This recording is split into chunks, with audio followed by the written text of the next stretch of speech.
नमस्कार दोस्तों, स्वागत आप सभी लोगों को वापस मेरे YouTube चैनल पे आने के लिए। और डेट म्यूचुअल फंड का सीरीज हम कंटिन्यू करते हैं और आज मैं डिस्कस करने वाला हूं गिल्ट फंड के बारे में और गिल्ट फंड का परफॉर्मेंस हम एग्जामिन करेंगे।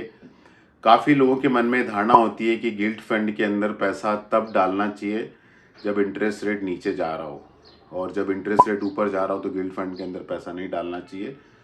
एक्चुअली बहुत ही ज़्यादा भ्रामक और बहुत ही गलत लोगों के मन में सोच है।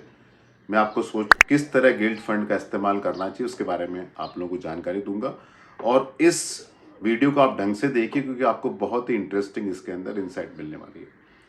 इंडिया के अंदर सबसे पुराना गिल्ट फंड है वह कोटक गिल्ट फंड। 1998 में वो फंड लॉन्च हुआ दिसंबर के अंदर, तो उस फंड को करीब करीब 25 साल के आसपास का ट्रैक रिकॉर्ड हो गया और 25 साल के पीरियड में उस फंड ने अप्रोक्सीमेटली 9% के आसपास इन्वेस्टर का पैसा कंपाउंड किया। 9% पे कंपाउंड आना कोई छोटी मोटी बात नहीं है।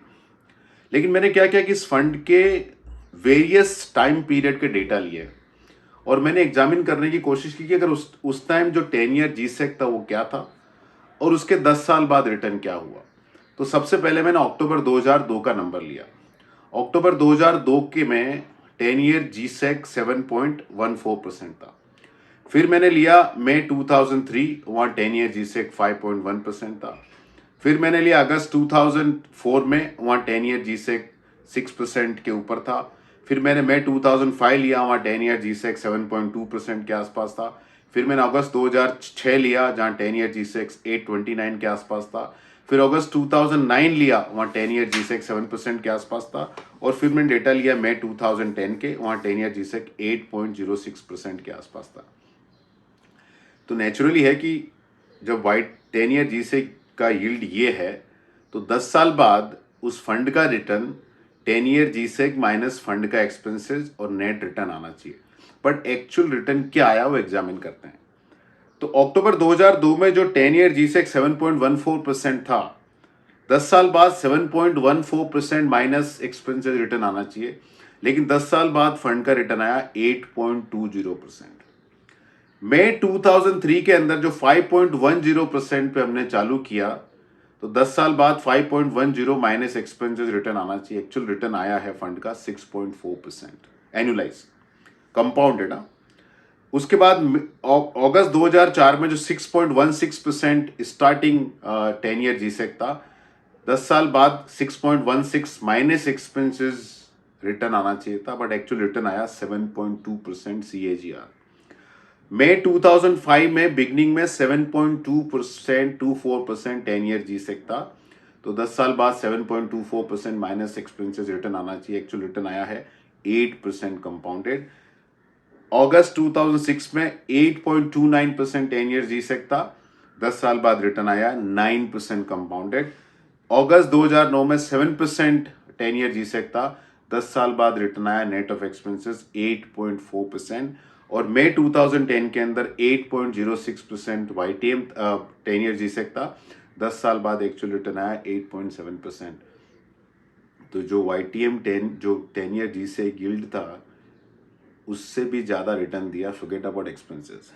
और एब्सोल्यूट अमाउंट में इसको कन्वर्ट करते हैं, क्योंकि म्यूचुअल फंड का प्रॉब्लम है कि हम CAGR दिखाते हैं लेकिन लोग भूल जाते हैं कि CAGR को अगर आप एब्सोल्यूट कन्वर्ट करें तो किस तरह का पैसा बनता है। तो अक्टूबर 2002 का जो 8.2% CAGR है, इफेक्टिवली 120% एब्सोल्यूट पैसा बना, मतलब 1 लाख रुपए आपका 2,20,000 हो गया।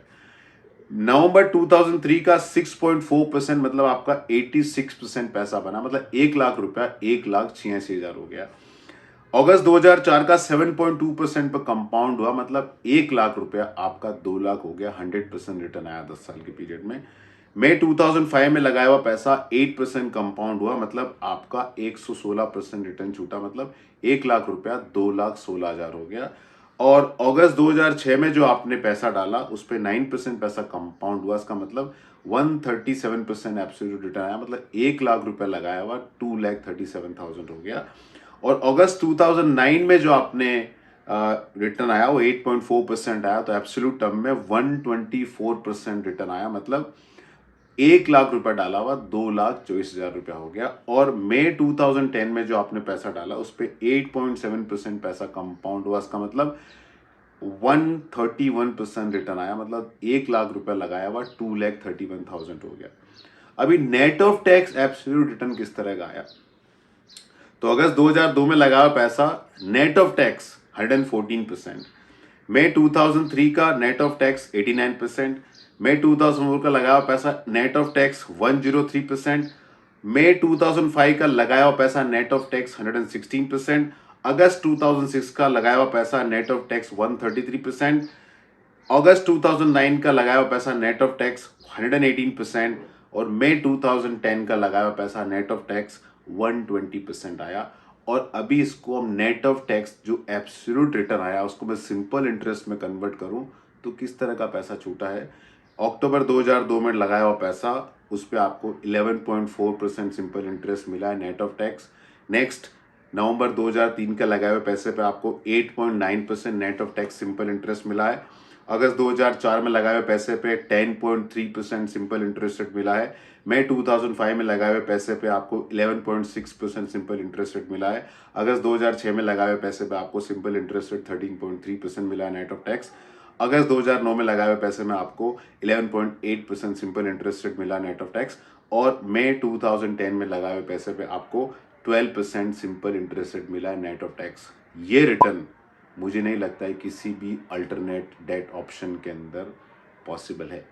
जब भी आप डेट म्यूचुअल फंड में डालें पैसा, इस बात का ध्यान रखें कि राइट टाइम ड्यूरेशन के अंदर डालें। और डेट म्यूचुअल फंड के अंदर गिल्ड जैसे फंड में तो क्रेडिट क्वालिटी का झमेला ही नहीं है, पैसा डालें। अगर रिटर्न अच्छा नहीं दिख रहा तो और पैसा डालें, क्योंकि अल्टीमेटली रिटर्न तो आना ही है। और दूसरा बहुत इंटरेस्टिंग चीज़ है कि आपने लोअर इंटरेस्ट रेट के ऊपर भी पैसा डाल दिया सपोज, और इंटरेस्ट रेट इकोनॉमी के अंदर बढ़ गया तो आपके पोर्टफोलियो में नुकसान दिखेगा, उस टाइम और पैसा डालें।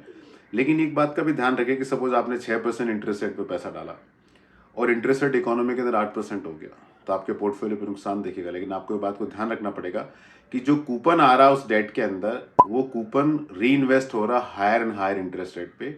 और यही कारण है कि even low interest rate scenario में भी आपने पैसा डाला है, अगर आपने का होल्डिंग पीरियड बराबर है तो आपका बहुत अच्छा पैसा बना सारे डेट ऑप्शन को आउट परफॉर्म करके। तो दोस्तों, कौन से डेट फंड में पैसा डालना चाहिए, कौन से डेट फंड में नहीं डालना चाहिए, आप डेफिनेटली अपने म्यूचुअल फंड डिस्ट्रीब्यूटर से कंसल्ट करके डिसीजन लें। Mutual fund product subject to market risk, offer document को ढंग से पढ़ें, रिस्क ढंग से समझें। ये डेटा सारे पास्ट डेटा है, पास्ट डेटा एनालाइज करके किया है मैंने काम। आने वाले पीरियड में ये डेटा रेप्लिकेट हो या नहीं हो कोई गारंटी नहीं है। फाइनली ये आपका पैसा है, ये आपका फ्यूचर, आप डिसाइड करें। हम इस पूरे प्रोसेस में बहुत ही छोटे एनेबलर हैं। धन्यवाद।